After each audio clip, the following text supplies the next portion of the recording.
What would you do if your own neighborhood association told you your beloved dog wasn't welcome, just because of his breed?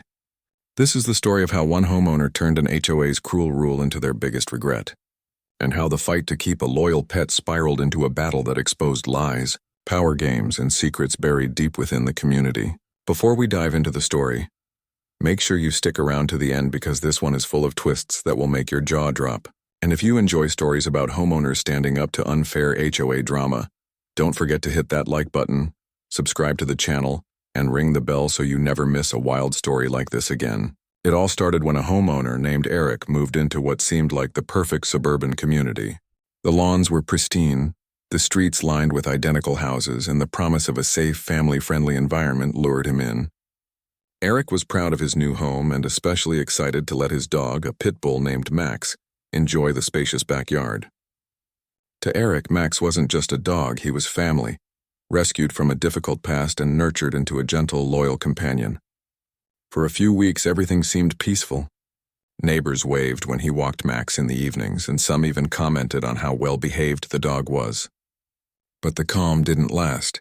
Soon, Eric received a letter from the HOA board. They claimed that his dog's breed violated community rules, citing vague bylaws about dangerous animals. Shocked, Eric flipped through the handbook but found no specific mention of pit bulls or any banned breed list. The letter ended with a demand: remove the dog from the property within 30 days or face fines of $200 a day. What began as confusion quickly turned into outrage. Eric had done his homework before moving in, and nothing indicated Max would be a problem. Still, the HOA doubled down, with board members insisting that pit bulls posed a threat to neighborhood safety. They spread rumors at community gatherings whispering about supposed incidents involving Max, none of which were true. Some neighbors bought into the fear, while others quietly supported Eric, too scared of the HOA's retaliation to speak up. Eric refused to back down. He began documenting everything: the letters, the conversations, even recording the board's meetings where they discussed his case without his presence. He found out that one board member, Karen, had spearheaded the push against pit bulls after her small dog had been attacked years earlier, not by a pit bull, but by a German shepherd. Her bias drove the board's crusade, and she wouldn't stop until Max was gone. Eric filed a formal complaint and hired a lawyer, escalating the battle into a legal war. This wasn't just about Max anymore. It was about standing up to an HOA that was abusing its power. As the legal fight began, cracks started to show in the HOA's authority. Eric's attorney uncovered that the board had passed several new safety rules without proper votes or community approval. They were enforcing policies that technically didn't exist.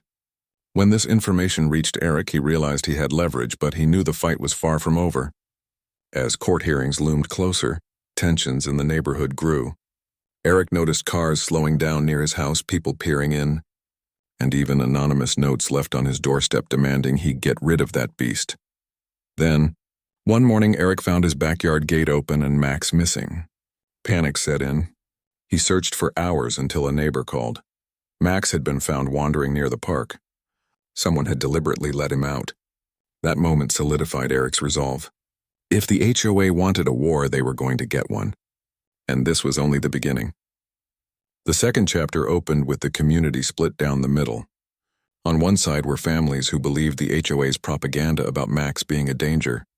On the other were quiet supporters who admired Eric's courage but feared the wrath of Karen and her allies.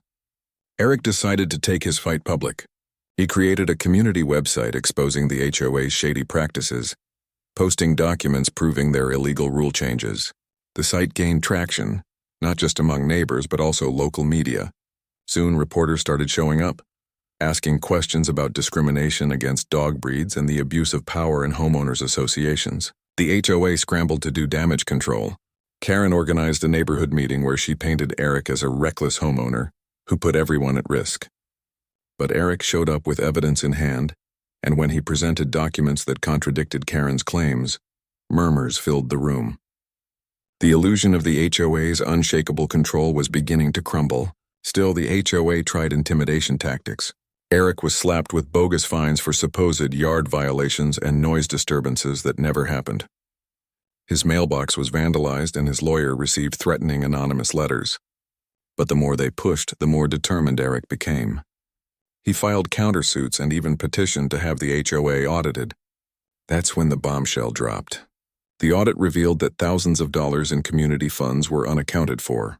The treasurer of the HOA had been siphoning money for years, and Karen had looked the other way because she benefited from special favors. What began as a fight over a dog's breed had now unraveled into a scandal of financial corruption. Eric's story exploded in the local news. Reporters highlighted not only the unjust targeting of Max, but also the shady dealings of the HOA. The pressure grew so intense that several board members resigned, but Karen refused to step down. Instead, she dug her heels in deeper, determined to make Eric pay for humiliating her. But Eric wasn't done either. He launched a campaign to recall the entire board, rallying neighbors who were sick of being bullied. The recall vote was scheduled, and the atmosphere in the community grew hostile. Yard signs appeared, neighbors whispered about who they supported, and the once quiet suburb turned into a battleground.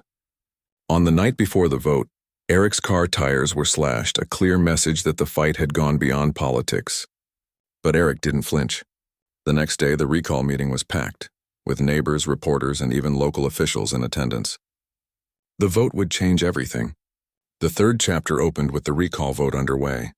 One by one, neighbors cast their ballots, the tension thick enough to cut with a knife. When the results were tallied, it was clear. The community had spoken. The board was dissolved and Karen was ousted. Cheers erupted, and for the first time in months, Eric felt a weight lift off his shoulders. But victory wasn't immediate. The HOA's collapse left a power vacuum and chaos followed. With no board in place, disputes broke out over maintenance, security, and finances. Some blamed Eric for destabilizing the neighborhood, while others thanked him for finally standing up to corruption. Amid the turmoil, Eric kept his focus, protecting Max and ensuring that no one else would face the same injustice. He worked with a group of neighbors to draft a new set of fair bylaws, ensuring breed discrimination would never return. They created transparency measures, requiring all financial records to be public and votes to be properly documented. Slowly, trust began to rebuild. But Karen wasn't finished. Bitter and humiliated, she filed lawsuits of her own, claiming defamation and harassment. She even tried to start a smear campaign online, accusing Eric of staging the corruption scandal. Most dismissed her antics, but a few loyal followers still clung to her side. The legal battles dragged on, draining Eric's energy, but his supporters rallied. In the end, the court sided with Eric, dismissing Karen's baseless claims. The judge even ordered her to pay his legal fees, a poetic justice that marked the true end of her reign. As the dust settled, Eric stood outside his home, Max happily playing in the yard. The community had been transformed. Not perfect, but free from the stranglehold of a corrupt HOA. Eric had gone from being a target of fear-mongering to the unlikely hero who reshaped an entire neighborhood. And through it all, Max never left his side. The HOA tried to ban his dog's breed, but in the end, Eric became their worst nightmare by exposing the truth, fighting back and refusing to let them dictate his life. Thank you for sticking with this incredible story.